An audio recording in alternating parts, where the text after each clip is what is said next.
नमस्ते दोस्तों, स्वागत है आप सबका हमारे चैनल रसोई चंपारण की में। तो आज मैं आप सबके साथ सूजी और मावा से बनी गुजिया की रेसिपी शेयर करने वाली हूँ, जिसे बनाना बहुत ही आसान है और खाने में तो और भी ज़्यादा टेस्टी लगती है। और ये गुजिया बहुत ही ज़्यादा खस्ता और अंदर से एकदम सॉफ्ट बन के तैयार होती है। तो आइए अब इसे बनाना शुरू करते हैं। गुजिया बनाने के लिए सबसे पहले हम मावा को बना के तैयार कर लेंगे, जिसे हम खोया भी बोलते हैं। तो हमने यहाँ 1.5 लीटर के करीब दूध लिया है, जिससे हम मावा बना के तैयार करेंगे। वैसे तो आप रेडीमेड मावा से भी इस गुजिया को बना सकते हैं, पर घर में बनाई हुई मावा से गुजिया बहुत ही ज़्यादा टेस्टी बनती है। अब हम दूध को उबालेंगे। जब दूध में 1 से 2 उबाल आ जाए, फिर हम उसमें डालेंगे 2 चम्मच के करीब घी, और इसे हमें लगातार चलाते हुए दूध को जलाना है। और ध्यान रहे, हमें इसे मोटे तले के बर्तन में ही बनाना है ताकि ये नीचे से जले नहीं। तो यहाँ दूध जो है अच्छे से जल चुका है और हमारा मावा बन के तैयार हो चुका है। तो हमें मावा को ज़्यादा ड्राई नहीं करना है, हमें थोड़ा गीला ही रखना है, क्योंकि हमें गुजिया की स्टफिंग को एकदम सॉफ्ट बनाना है। इसीलिए हम मावा को ज़्यादा ड्राई नहीं करेंगे। तो हम अब यहाँ 2 कप के करीब सूजी लिए हैं।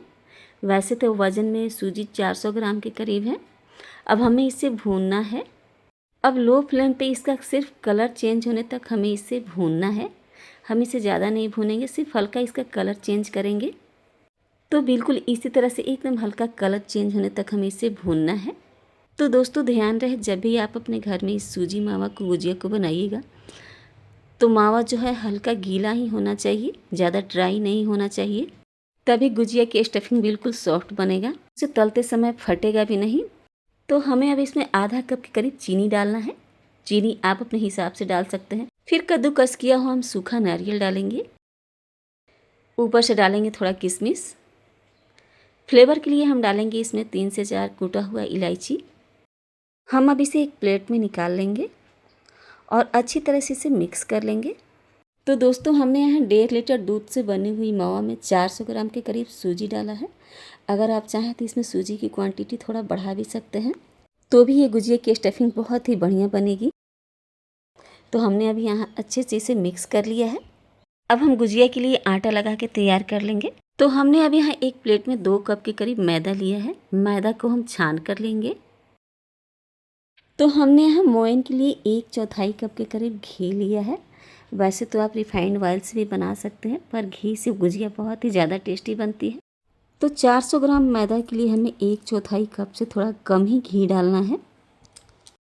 जितना हमने गुजिया के लिए स्टफिंग बना के तैयार किया है, उस हिसाब से आप 500 से 600 ग्राम मैदा ले सकते हैं।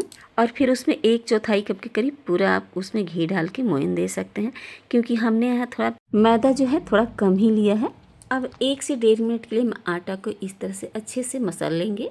इस तरह से मसल के बनाने से गुजिया और भी ज़्यादा खस्ता बनती है, इसीलिए पहले हम अच्छी तरह से इसे मसल लेंगे। तो हमने अभी यहाँ 1 से 1.5 मिनट के लिए अच्छे से इसे मसल लिया है। तो 400 ग्राम मैदा के मोयन के लिए 1/4 कप से थोड़ा कम ही घी लगा है। यहाँ थोड़ा घी बच भी गया है। अब हमें इसमें थोड़ा थोड़ा पानी डालकर इसे गूँथना है। एक साथ हम बहुत ज़्यादा पानी नहीं डालेंगे, एकदम थोड़ा थोड़ा करके इसमें पानी डालेंगे और फिर इसे गूँथेंगे और एकदम मीडियम सॉफ्ट आटा लगा के तैयार करेंगे। जैसे हम रोटी बनाने के लिए आटा लगाते हैं, बिल्कुल हमें उसी तरह से आटा लगा के तैयार करना है। हमें आटा को बहुत ज़्यादा सॉफ्ट भी नहीं लगाना और ना ही बहुत ज़्यादा हार्ड। तो यहाँ हमने मीडियम सॉफ्ट आटा लगा के तैयार कर लिया है। तो हम अब यहाँ आटे का पहले लोई बना के तैयार कर लेंगे। तो पहले हम इसी तरह से छोटा छोटा लोई तोड़ लेंगे और फिर हम इसका पूड़ी बेलेंगे। तो एक साथ हमें 6 से 7 लोई तोड़ के रख लिया है। तो अब हमें इसे बेलना है। तो चकले के ऊपर हम पहले थोड़ा सा मैदा छिड़क लेंगे, फिर इसे बेलेंगे। हमें बहुत ज़्यादा पतला और बहुत ज़्यादा मोटा भी नहीं बेलना है। तो बिल्कुल इस तरह से थोड़ा पतला बेल के हमें इसे तैयार करना है। हमने बहुत ज़्यादा पतला नहीं बेला है और ना ही बहुत ज़्यादा मोटा। तो दोस्तों ध्यान रहे, 1.5 लीटर दूध की मावा में हम 500 ग्राम सूजी डाल सकते हैं। तो गुजिया की स्टफिंग बिल्कुल परफेक्ट बनेगी। और मैदा भी हम 5 से 600 ग्राम ही लेंगे, क्योंकि उतना स्टफिंग के लिए हमें मैदा 5 से 600 ग्राम ही चाहिए। उतना मैदा अगर आप लीजिएगा तो थोड़ा भी गुजिया की स्टफिंग बचेगा नहीं, क्योंकि हमने यहाँ 400 ग्राम मैदा से ही बनाया है। तो थोड़ा स्टफिंग जो है बच गया है। इसी तरह से हम पूड़ी के ऊपर गुजिया की स्टफिंग को डालेंगे और किनारे किनारे से हमें थोड़ा पानी लगाना है ताकि अच्छे से चिपक जाए और तलते समय ये फटे नहीं। तो इसे अब हम हल्के हाथों से दबा लेंगे तो हमने इस गुजिया को बनाने के लिए सांचे का इस्तेमाल किया है। अगर आप चाहें तो इसे अपने हाथ से भी इसे गूंथ कर बना सकते हैं। तो इसी तरह से पहले हम सारी गुजिया को बना के एक साथ रख लेंगे, फिर इसे हम तलेंगे। तो बहुत ही बढ़िया तरह से हमारे गुजिया का शेप बना हुआ है। अब हम इसे एक प्लेट में रख लेंगे। अब मैं आपको एक पीस और बना के दिखा रही हूँ कि हमें इसे किस तरह से बनाना है। तो उसी तरह से हम सांची के ऊपर पहले पूड़ी को डालेंगे और पूड़ी थोड़ा बड़ा बेलेंगे और फिर हमें स्टफिंग को डालना है। और ध्यान रहे हमें स्टफिंग ज़्यादा नहीं डालना है, हम 2 चम्मच के करीब ही डालेंगे। और फिर किनारे से हमें थोड़ा पानी लगाना है ताकि अच्छी तरह से चिपके और इसे तलते समय ये खुले नहीं।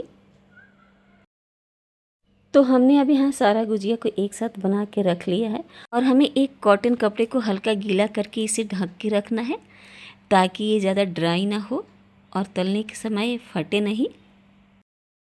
तो हमने यहाँ गुजिया को तलने के लिए तेल भी अच्छी तरह से गरम कर लिया है। तो ध्यान रहे तेल को पहले हम अच्छे से गरम करना है, फिर हमें गुजिया को तलना है। और गुजिया को तलते समय फ्लेम को हमें बिल्कुल हाई रखना है और फिर हमें गुजिया को तलना है।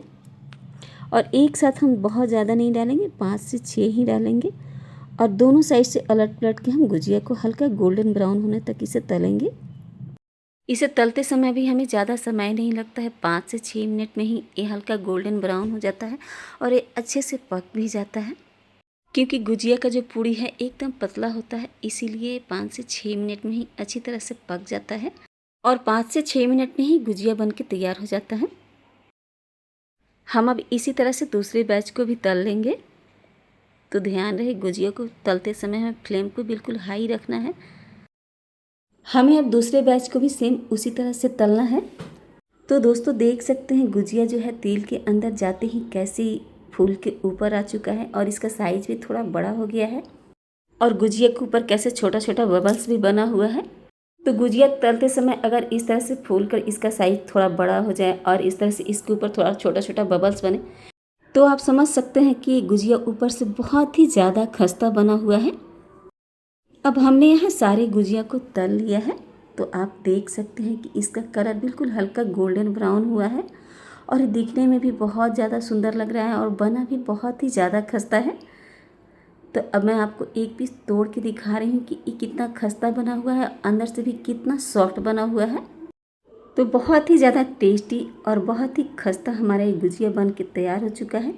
अगर पसंद आई हो तो वीडियो को लाइक और चैनल को सब्सक्राइब ज़रूर कर लीजिएगा। नीचे दिए गए बेल आइकन को ज़रूर प्रेस कर लीजिएगा।